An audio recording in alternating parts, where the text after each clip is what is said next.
Lacson on DPWH, probing itself. Good luck to us all.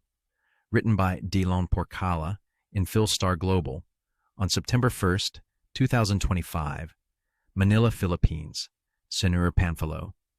Lacson has a little faith in the bid of the Department of Public Works and Highways, DPWH, to investigate corruption within its ranks.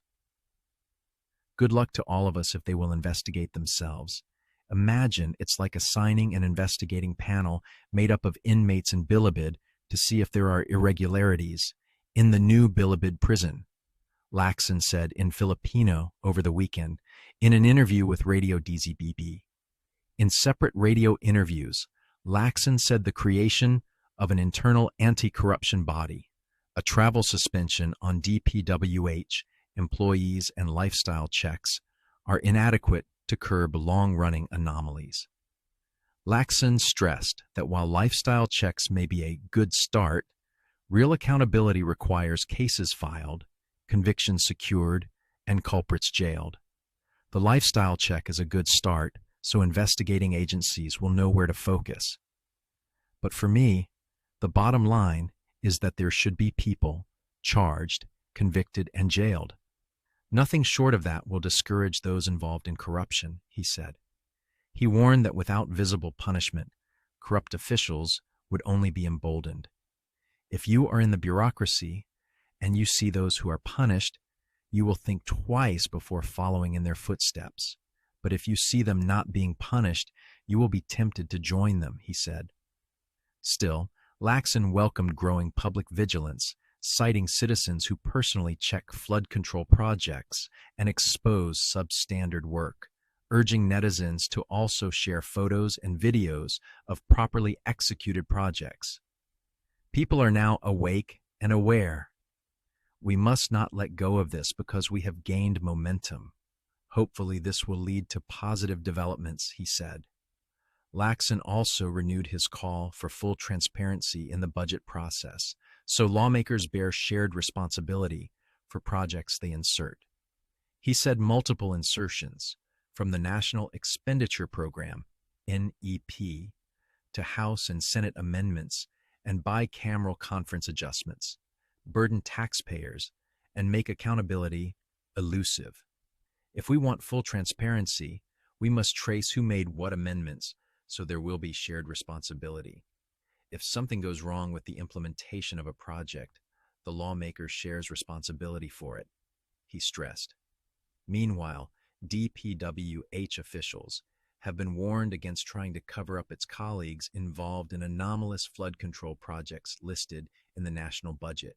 It will be hard for us to solve the problems of the DPWH Batangas 1st District Engineering Office without the help of DPWH. We've even hired engineers and consultants at my own expense, Batangas 1st District Representative Leandro Lagarda Levisti said. The lawmaker disclosed that along the Binambang River in Balayan, Batangas, where there are approximately 1 billion pesos worth of flood control projects, sheet piles were measured at only 3.9 to 5.5 meters instead of the required 15 meters.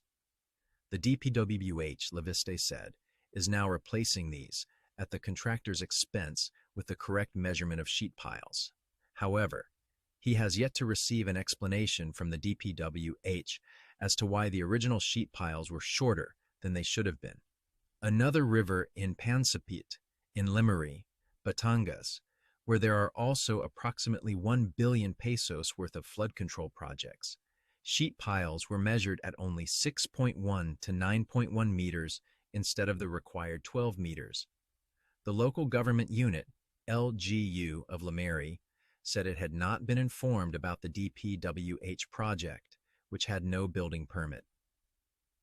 DPWH has since proposed terminating the contract for this segment, which is being implemented by its regional office, and stopping further payments to the contractor. A recently widened segment of Diokno Highway in Calaca, Batangas collapsed during Typhoon Crising. When Leviste sought help from the DPWH regional office, he was initially told that additional funding would be needed since the damage was caused by the strong typhoon and not the contractor's fault. However, the DPWH is now repairing the highway at the contractor's expense. While conducting these investigations, La Vista's office and the affected LGUs have requested certain documents from the DPWH, which they have not yet received. Extortion. At the same time, the Philippine Contractors Accreditation Board, PCAB, is being accused of extorting government contractors on top of earlier claims of selling licenses to blacklisted firms and tolerating conflicts of interest among its members. A contractor had a problem that he sought to settle with the PCAB. It was a case of extortion because he was blackmailed into coughing up at least 1 million pesos. He was told his license would not be renewed if he did not pay up, Lacson said in Filipino in an interview over Radio DZBB yesterday. The senator added that he also received information about another horror story, still subject to validation, involving a contractor who allegedly paid 7 million pesos for first-time accreditation. While he withheld further details, Lacson expressed hope that the contractor would come forward and cooperate with ongoing investigations. The fresh allegations came after Lacson, in his August 20 privilege speech on substandard and ghost flood control projects, cited reports that the PCAB had been engaging in accreditation for sale. He referenced accounts from private contractors who claimed they were told the board would take care of the paperwork in exchange for at least 2 million pesos. The PCAB has since denied the accusations. Over the weekend, Lacson also raised conflict of interest concerns against 2 PCAB board members, engineers Ernie Bagao and Arthur Escalante, who, despite signing licenses for contractors, allegedly run their own construction firms that secure government projects.